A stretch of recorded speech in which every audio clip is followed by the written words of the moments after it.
দেখা যাচ্ছে যে মানুষের অধিকার হরণ করা হচ্ছে, সংবিধানের বেসিক স্ট্রাকচারে হিট করা হচ্ছে, তখন এই লটাকে বলা হয় colourable legislation and malice in law, যেটাকে আবার অন্য নামে ডাকা হচ্ছে আইনি ভাষায় যে this is a fraud on the constitution.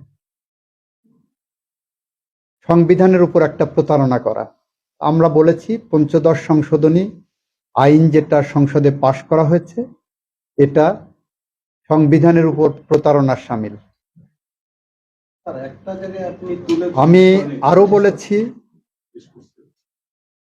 বলেছি যেটা সেটা হলো তত্ত্বাবধায়ক সরকারের ব্যবস্থা যে বাতিল করা হয়েছে পঞ্চদশ সংশোধনীর মাধ্যমে, সেই বাতিলটা গণতন্ত্রের বুকে কুঠারাঘাত করা হয়েছে। এই বাতিলটা ইন্ডিপেন্ডেন্টলি করা হয়েছে, সুপ্রিম কোর্টের রায়ের জন্য অপেক্ষাও করেননি, রায়ের রেফারেন্সে ওই বাতিল করা হয়নি। সুতরাং ইন্ডিপেন্ডেন্টলি পঞ্চদশ সংশোধনীর মাধ্যমে তত্ত্বাবধায়ক ব্যবস্থা বিলোপ করা, এটা বাংলাদেশের মানুষের এবং সংবিধানের বুকে কুঠারাঘাত করা হয়েছে।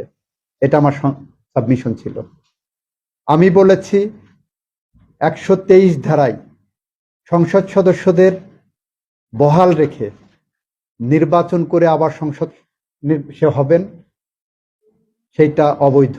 এটা কনস্টিটিউশনের বেসিক স্ট্রাকচারের আঘাত করে, কারণ ডেমোক্রেটিক ফেয়ার প্র্যাকটিসের জায়গায় এটা নাই। আমি যে কথাগুলো বলেছি প্রত্যেকটা কথার পিছনেই আমি রেফারেন্স দিয়েছি। ইন্দিরা গান্ধীর মামলার ক্ষেত্রে বলেছি যে ভারতীয় সংবিধানের একটা অ্যামেন্ডমেন্ট করা হয়েছিল, সেই অ্যামেন্ডমেন্টের মাধ্যমে ইন্দিরা গান্ধীর নির্বাচনকে প্রোটেক্ট করে এবং জনগণের ভোটাধিকারকে প্রশ্নবিদ্ধ করতে পারে এরকম কোন নির্বাচন যদি বাতিল করতে হয় সেটা পার্লামেন্ট করবে, এই আইন করেছিলেন। সেখানে আমরা দেখিয়েছি যে ওই আইনটাকেই ইন্ডিয়ান সুপ্রিম কোর্ট বাতিল করে দিয়েছেন। আর আমাদের এখানে তো এন্টার স্কিমটাই বাংলাদেশের জনগণকে ভোটের সেন্টার থেকে দূরে রাখার জন্য। সুতরাং এই scheme colourable exercise of power, this law is a colourable law. এই scheme suffers from malice in law. আর পঞ্চদশ সংশোধনীর যে ধারাগুলো আমরা বলেছি এর সবকিছুই সংবিধানের সাথে সাংঘর্ষিক এবং supremacy of the judiciary, supremacy of the constitution, independent judiciary, rule of law, fundamental rights সবকিছুকেই এইটা এফেক্ট করে। এই কারণে আমরা বলেছি এগুলো আইনের বইয়ে থাকা উচিত না। জাতির জনক প্রশ্নে বলেছি, এখানেও আমাদের বক্তব্য সুস্পষ্ট। আমরা বলেছি বাংলাদেশের মুক্তিযুদ্ধের ওনার অবদান অনস্বীকার্য।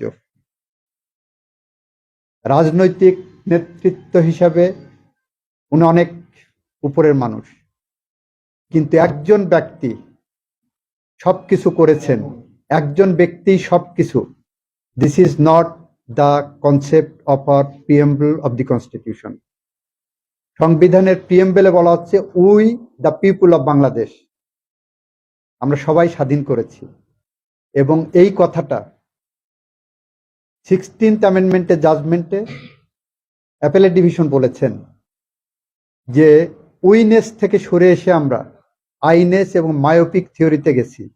এইটা আমাদেরকে যেখানে নিয়ে যাচ্ছে, রাজনৈতিকভাবে আমাদেরকে যে জায়গায় নিয়ে যাচ্ছে, সেই নিয়ে যাওয়াটা কাঙ্ক্ষিত না এবং আমাদের দেশ, রাষ্ট্র, সমাজকে ধ্বংস করছে।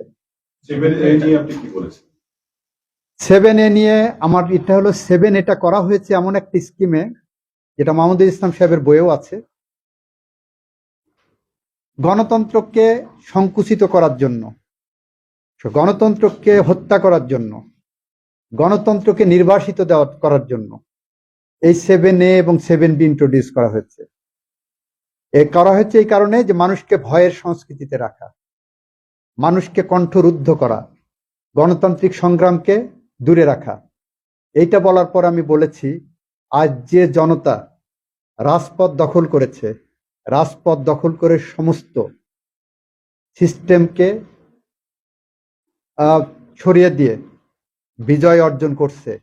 এটাই গণতন্ত্র, এটাই জনগণের ইচ্ছা, এটাই স্বাধীনতা, এটাই মানুষের অধিকার, এবং ওই জনগণ যে ডিক্টেট করবে দেশ সেভাবেই চলবে। আপনি বলছেন যে এই বিপ্লবের মাধ্যমে জনগণ ডক্টর ইউনূসকে ক্ষমতায় বসিয়েছে। বিপ্লবের মাধ্যমে ডক্টর ইউনূসকে ক্ষমতায় বসিয়েছে, বিপ্লবের মাধ্যমে 90 সালের ইন্টারিম গভর্নমেন্ট করেছে, বিপ্লবের মাধ্যমেই 1971 সালের মুক্তিযুদ্ধ এনেছে, এবং মুক্তিযুদ্ধ এনে 70 সালের নির্বাচনে যে পার্লামেন্ট ছিল সেই পার্লামেন্ট আমাদের একটি স্বাধীন সার্বভৌম সংবিধান দিয়েছে। আপনি জাতির ক্ষমতায় বলছিলেন যে সংবিধান সংশোধন অযোগ্য, এটাতে সভরেন্টিটা, এটা আমরা ল দেখিয়েছি যে পার্লামেন্টের সভরেন্টি এখানে ভায়োলেট করে, এবং যে এই জায়গাগুলো যে বাতিল করতে পারবে না বলেছেন, এটা মাহমুদুল ইসলাম সাহেবের বইয়ের রেফারেন্স দিয়ে, কেস রেফারেন্স দিয়ে বলেছি যে this notion is not entertainable in law. জাতির পিতা হিসেবে একজন ব্যক্তিকে জাতির পিতা ঘোষণা করা স্বীকৃতি দেয়, যেটা